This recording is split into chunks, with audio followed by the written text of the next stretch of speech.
শিশুদের টিকাকরণ আরও সহজ ও বিস্তৃত করতে বড় সিদ্ধান্ত নিল স্বাস্থ্য দপ্তর। এবার থেকে সরকারি স্বাস্থ্যকেন্দ্রের পাশাপাশি বেসরকারি হাসপাতাল থেকেও মিলবে বিনামূল্যে সরকারি টিকা।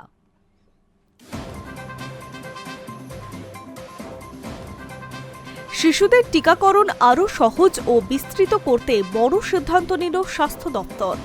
এবার থেকে সরকারি স্বাস্থ্যকেন্দ্রের পাশাপাশি বেসরকারি হাসপাতাল থেকেও মিলবে বিনামূল্যের সরকারি টিকা। এর ফলে অভিভাবকদের জন্য টিকাকরণ পরিষেবা আরও সহজলভ্য হবে এবং শিশুদের স্বাস্থ্য সুরক্ষা আরও মজবুত হবে বলে মনে করছে স্বাস্থ্য দপ্তর।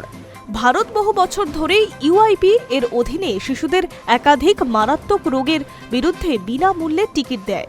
এই কর্মসূচির আওতায় শিশুদের TB, diphtheria, polio, hepatitis B, measles, rubella সহ মোট 12টি রোগের টিকা দেওয়া হয়।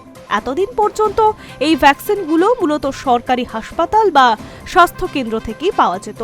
তবে এবার সেই পরিষেবা সম্প্রসারণ করে বেসরকারি হাসপাতালগুলিকেও এই কর্মসূচির আওতায় আনার সিদ্ধান্ত নেওয়া হয়েছে। স্বাস্থ্য দপ্তরের এই উদ্যোগের ফলে বহু পরিবার উপকৃত হবেন বলেই মনে করা হচ্ছে। অনেক ক্ষেত্রেই দেখা গিয়েছে সরকারি স্বাস্থ্যকেন্দ্রে দূরে হওয়ার কারণে সমস্যার কারণে ভুগতে হয় অভিভাবকদের। বেসরকারি হাসপাতালে যদি এই পরিষেবা পাওয়া যায় তাহলে টিকাকরণে অংশগ্রহণের হার আরও বাড়বে বলে আশা স্বাস্থ্যকর্তাদের। তবে সব বেসরকারি হাসপাতাল এই পরিষেবা দিতে পারবে না। এর জন্য নির্দিষ্ট নিয়ম মানতে এবং সরকারি অনুমোদন নিতে হবে। সংশ্লিষ্ট জেলার যে কোনো বেসরকারি হাসপাতালকে প্রথমে জেলার মুখ্য স্বাস্থ্য আধিকারিকের কাছে লিখিত আবেদন জানাতে হবে। সেই আবেদনপত্র খতিয়ে দেখে প্রয়োজনীয় পরিকাঠামো ও প্রস্তুতি যাচাই করবে স্বাস্থ্য দপ্তর। সবকিছু ঠিক থাকলে তবেই সেই হাসপাতালকে অনুমোদন দেওয়া হবে।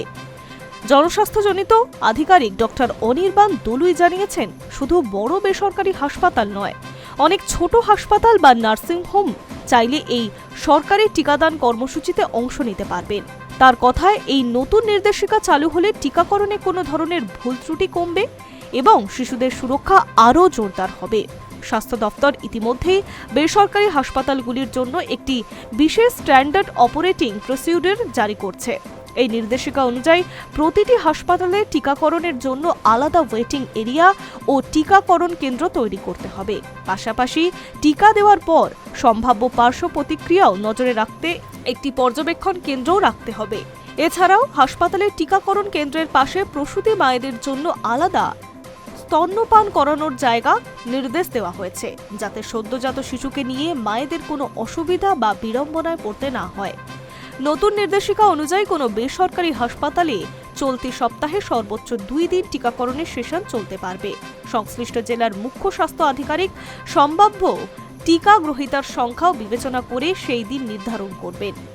স্বাস্থ্য বিশেষজ্ঞদের মতে এই সিদ্ধান্ত কার্যকর হলে শিশুদের টিকাকরণ আরও সহজ ও বিস্তৃত হবে।